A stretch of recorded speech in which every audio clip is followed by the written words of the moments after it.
The unpredictability of sport is one of the reasons why it is so popular, and whilst the finances in football threaten to make it a bit of a close shop at the highest level, this last decade proves that it is still possible for minnows to rise and for giants to fall. With just a couple of days remaining this decade, today we're taking a look at a number of football clubs who have had decades to forget. If this video proves to be popular, I'd be more than happy to do a similar one on 7 national team declines this decade, 7 most improved teams this decade, or indeed both.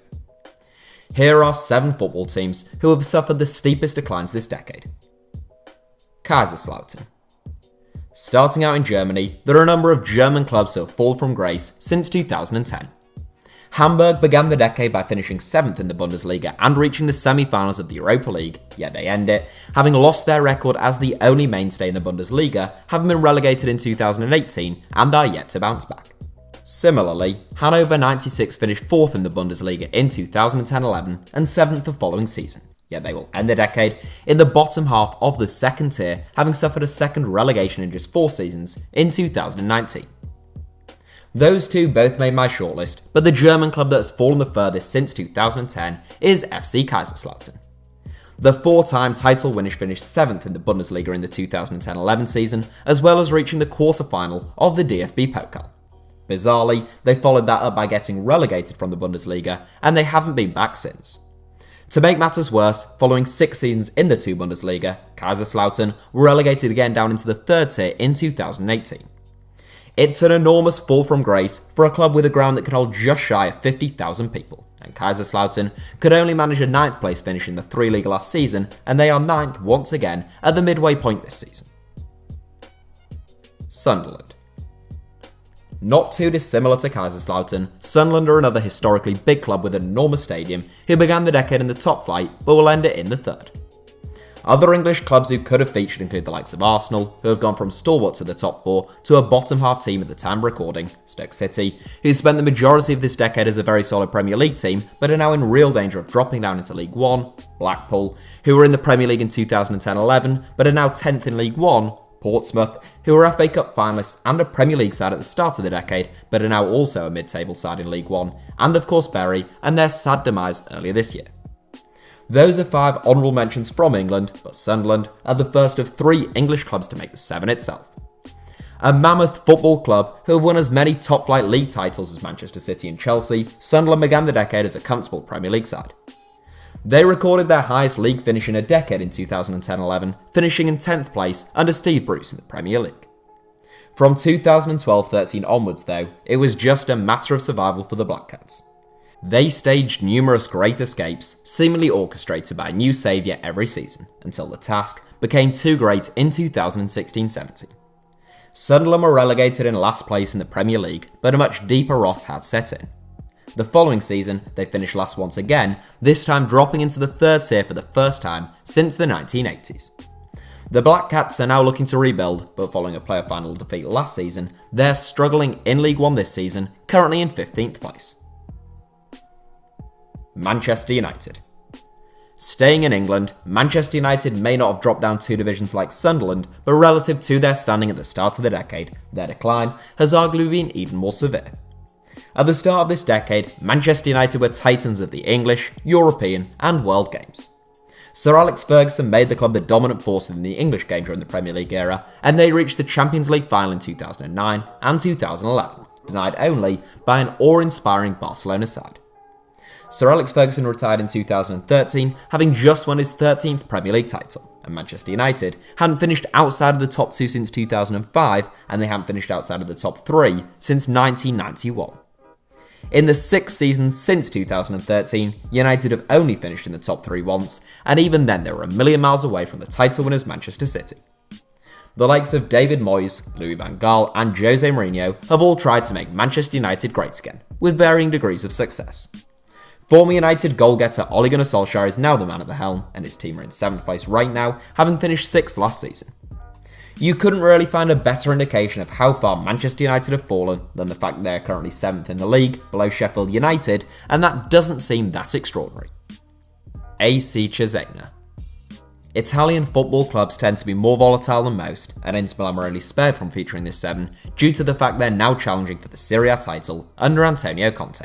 Meanwhile, Catania could easily have featured having gone from mid-table in Serie A at the start of the decade to mid-table in Group C of the Serie C table right now, whilst Bari could be an even stronger case, having finished 10th in the Serie A table in the 2009-10 season before twice being forced to be reformed during the 2010s and now playing in Serie D.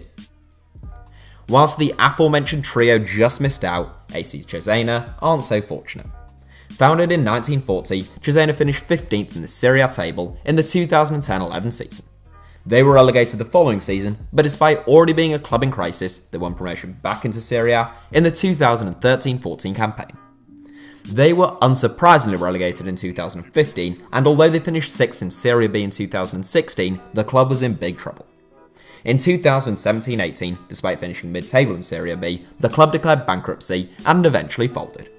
A Phoenix club, Cesena FC, was founded in 2018, and they currently rank mid-table in Group B of Serie C, having won promotion from Serie D in their debut campaign as a club last season.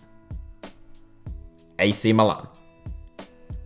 As said, Italian clubs are volatile, and we're sticking in Italy in third place. AC Milan may still exist as we head into 2020, but there have been times over the last 10 years when their fans may have wished that they didn't. It seems like light years ago now, but AC Milan actually began the decade with a Serie A title. They were crowned as Italian champions in the 2010-11 season, finishing second the following season and third in the campaign after that.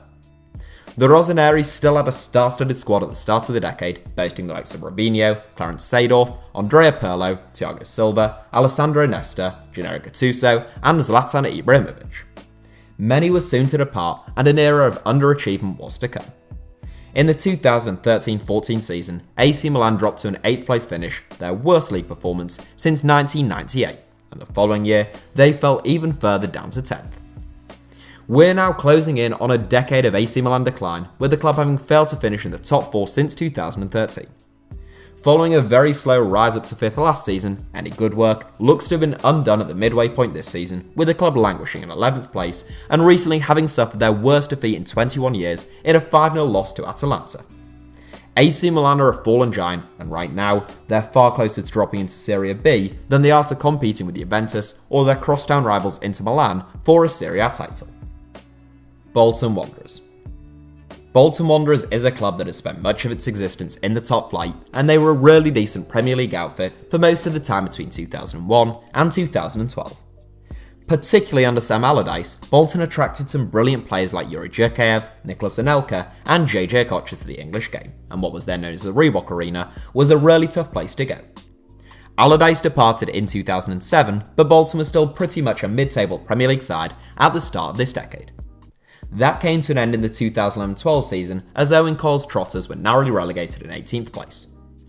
4 seasons in the Championship followed without a top 6 finish before relegation down into League One. The club won promotion in 2017, but having stayed up by the skin of their teeth in the 2017-18 campaign, they were soundly relegated last season, finishing a whopping 12 points from safety. Bolton has faced severe financial struggles since 2015, lumbering from one crisis to another. In May 2019, the club entered administration and was looking in serious danger of being expelled from the EFL. New ownership saved their status, but they were handed a 5-point deduction, which means they're currently dead last in League One and looking almost certain to suffer a 4th relegation since 2010 at the end of the season, this time into the 4th tier for only the 2nd time in the club's 145-year history.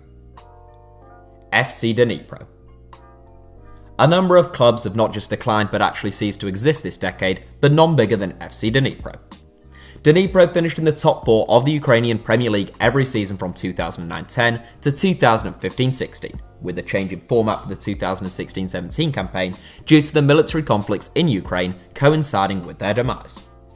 In May 2015, Dnipro reached the final of the Europa League, where they were narrowly beaten by Sevilla. Dnipro beat the likes of St Etienne, Olympiacos, Ajax, Club Brugge and Napoli in an incredible route to the final, in what was the finest achievement in the club's history and among the finest in the history of Ukrainian football. However, controversial owner Igor Kolomitsky was soon to pull all funding from the club, thus signalling the beginning of the end. The exact situation at Dnipro is a complex one, but ultimately they suffered multiple relegations, some of which were enforced, before stating that the club had been liquidated in June of 2019. A Phoenix club has now been set up which competes in the amateur leagues of Ukrainian football, whilst another club based in Dnipro has since become a force within the Ukrainian Premier League. That is it for today's 7. If you would like to learn more about Dnipro, you can watch the short documentary on their demise that should be on the right of your screen now, or should soon to be appear on the right of your screen. Thank you all for watching today's video, I hope you enjoyed it, feel free to hit the like button if so, and do obviously make sure that you are subscribed to HITC7s if you're a fan of the channel.